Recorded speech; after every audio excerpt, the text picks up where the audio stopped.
Eu quero desejar uma ótima tarde para você que me escuta. Eu quero trazer uma mensagem ao seu coração nessa oportunidade e o tema dessa mensagem é aflições. Talvez essa palavra possa soar um pouco complicada de se ouvir, mas há uma grande verdade no tema dessa mensagem. Que eu e você, enquanto humanos, não temos condição alguma de fugir de alguma situação de adversidade que cause em nossa alma, em nosso coração, uma situação de aflição. Eu e você já ficamos aflitos em algum momento de nossas vidas. E para embasar essa temática de aflição, eu trago ao seu coração o texto que está no Evangelho escrito por João, seu capítulo de número 16 e o versículo de número 33. Se você quiser, pode acompanhar na sua Bíblia. O texto nos diz da seguinte maneira: Cristo dizendo aos discípulos: Eu tenho-vos dito isso para que em mim tenhais paz.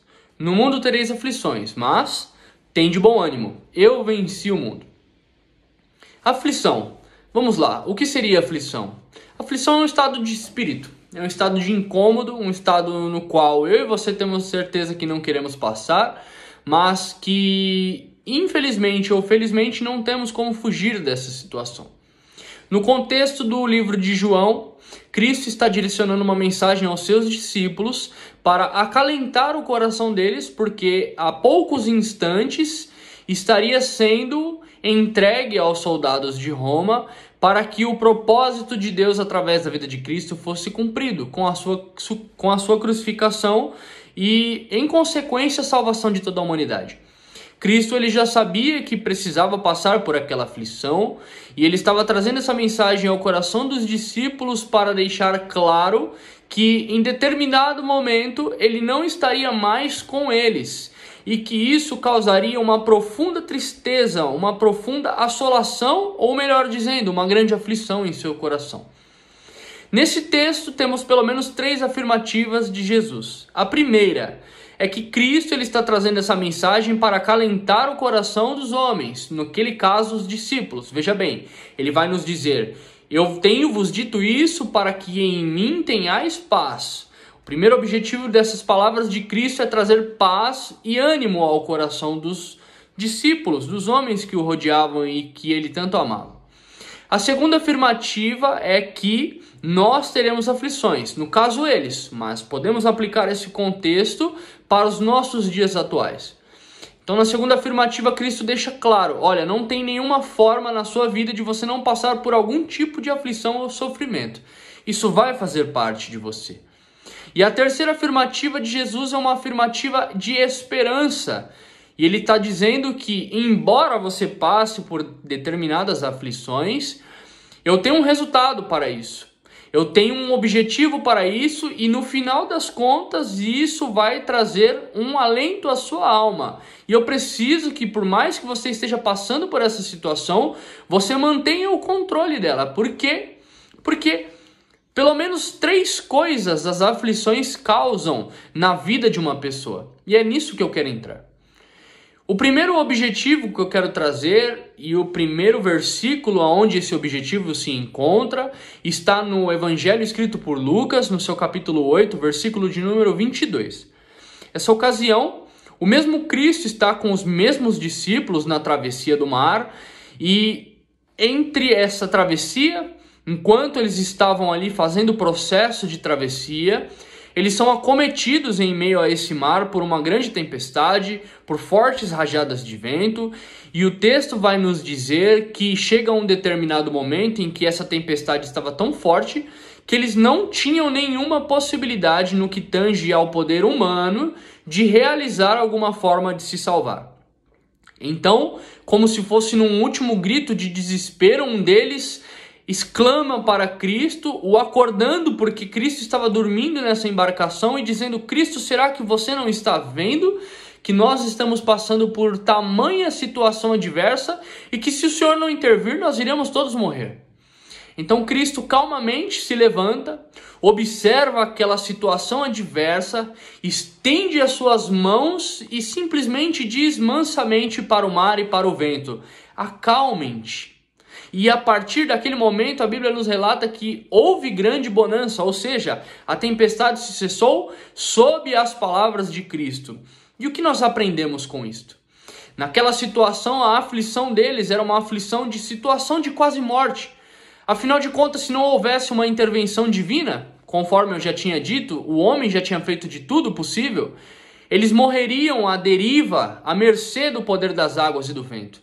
Então, quando Cristo, no último momento disponível, exclama em sua voz tranquila e serena para que a água, a tempestade e o mar acalmem-se, e eles contemplam aquela situação de bonança, há algo que é promovido no coração dos discípulos.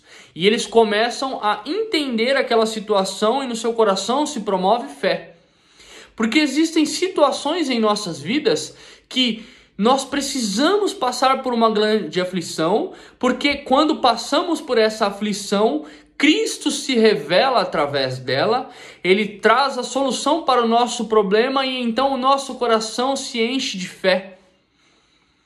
O segundo objetivo pelo qual nós passamos por aflições está inserido no livro de Daniel, capítulo de número 3, aonde nos relata que aqueles 3 jovens estavam ali perante o rei Nabucodonosor da Babilônia, e esse rei, ele construiu uma estátua todinha feita de ouro, que era a sua própria imagem, e ele exige naquela situação que esses 3 jovens prostrem-se e reverenciem aquela estátua, aquela imagem construída do próprio rei.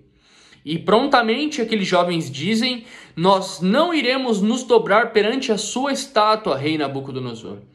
Então a Bíblia nos conta que ele se enfurece e ele determina para que uma fornalha seja aquecida 7 vezes mais do que a temperatura normal, corriqueira, que era aplicada naquela situação. E então ele determina que aqueles jovens sejam jogados dentro daquela fornalha.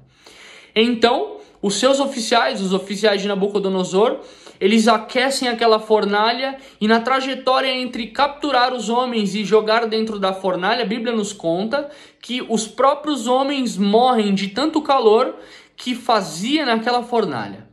E o rei, observando e esperando ansiosamente a morte pelo desacato da sua ordem, quando ele observa que 3 jovens haviam sido lançados dentro da fornalha, ele fica indignado. Porque ele observa não somente 3 homens, mas ele começa a observar um 4º homem dentro daquela fornalha. E aquele 4º homem era Cristo, era o próprio Deus trazendo livramento para a vida daqueles 3 jovens que confiaram independente da situação adversa que os proporcionavam. E o que nós aprendemos com isso? Que às vezes a situação adversa que está nas nossas vidas não é somente para que em nosso coração haja paz. Porque o texto nos deixa claro que aqueles 3 jovens confiavam intimamente em Cristo e que estavam dispostos a entregar a sua vida, mesmo que não sofressem nenhum dano ou que viessem a padecer pelas queimaduras da fogueira, pelas queimaduras daquela fornalha. Eles não negaram e não se dobraram perante a presença do rei. Mas aquela ocasião precisava despertar algo que nós conhecemos como fé, mas no coração dos demais. Existem situações que nós passaremos e quando Deus nos entregar a vitória, se assim Ele entregar, os demais contemplarão e precisarão decretar e declarar que Deus é o Senhor em nossas vidas. Foi o que aconteceu com os 3 jovens. Nabucodonosor destinou a sua palavra a eles dizendo: verdadeiramente existe Deus em Israel e esse Deus é o Deus desses 3 jovens. Porque eu lancei 3, mas eles estão em 4 na fornalha e saíram ilesos, intactos daquela situação. Existe mais uma situação aonde nós aprendemos com as aflições.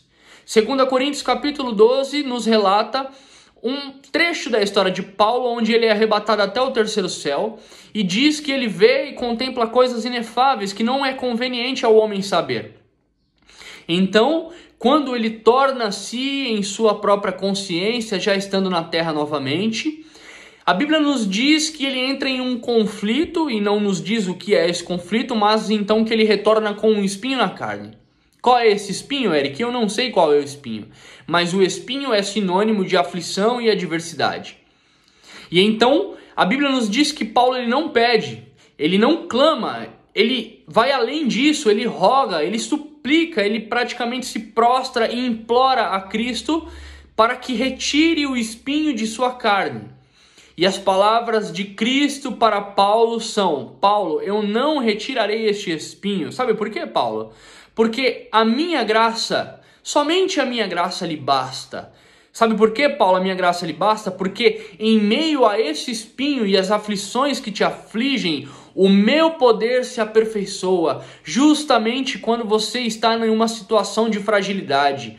Quando você não pode resolver o problema, Cristo, ele aperfeiçoa o poder dele na sua vida, assim como aperfeiçoou na vida de Paulo, e então o nome de Deus é glorificado, e é por isso que muitas das vezes nossa vida é acometida por aflições. Mas que em meio a todas essas aflições, os objetivos de Deus fiquem claros na sua mente, que o propósito de Deus possa ser clareado nas suas ideias, para que você entenda que mesmo em meio às dificuldades e aflições, Deus ele tem cuidado de ti. Deus ele tem um amor muito grande pela sua vida e ele não permitirá uma aflição maior do que você possa suportar, e pode ter certeza absoluta e total que essa aflição é para um bem maior e que você contemplará o agir de Deus através da sua vida. Que Deus te abençoe, e se essa mensagem de alguma forma te abençoar, compartilhe, deixe o seu like e realmente leve para as demais pessoas, para que o coração delas seja alcançado pela palavra de Deus. Deus te abençoe, um grande abraço.